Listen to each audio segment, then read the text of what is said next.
કપડવંજ ખાતે અન્ન નાગરિક પુરવઠા અને ગ્રાહક સુરક્ષા બાબતો અને જિલ્લા પ્રભારી શ્રી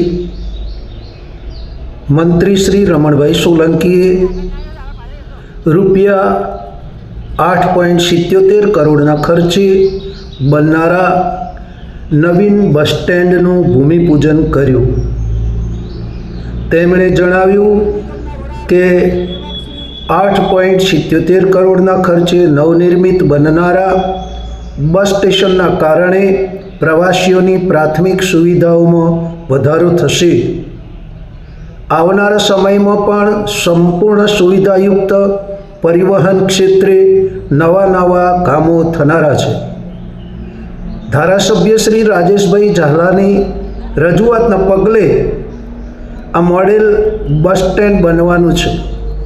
આ પ્રસંગે જિલ્લા અગ્રગણી શ્રીમતી નૈનાબેન પટેલ, કપડવંજના ધારાસભ્ય શ્રી રાજેશભાઈ ઝાલા, કપડવંજ નગરપાલિકાના પ્રમુખ શ્રી વર્ષાબેન ચાલ, જિલ્લા અગ્રગણી શ્રી ગોપાલભાઈ શાહ, જયેશ પટેલ, નયલ પટેલ, ધુડાભાઈ સોલંકી, રાજેશભાઈ પટેલ, તાલુકા પંચાયત પ્રમુખ શ્રી જે.કે. પરમાર, જીતુભાઈ પટેલ, એપીએમસીના ચેરમેન ધવલભાઈ, સામાજિક ન્યાય સમિતિ ચેરમેન અનિલભાઈ, સેજલબેન બ્રહ્મભટ્ટ તેમજ એસટી વિભાગીય નિયામક Shri CD Mahajan, Kapadvanj depot manager NM Kalyani, ST નિગમ ત્રણેય યુનિયન પદાધિકારીઓ, ઇજનેર શ્રી દેસાઈ, સ્થાનિક અગ્રગણીઓ મોટી સંખ્યામાં ઉપસ્થિત રહ્યા હતા। સુવિધાયુક્ત બને અને પ્રજાને બધા જ પ્રકારની સુવિધાયુક્ત થાય, સાથે સાથે અહીંયા પોતે રોજગારી પણ મેળવી શકે એ દિશાનો એક સરસ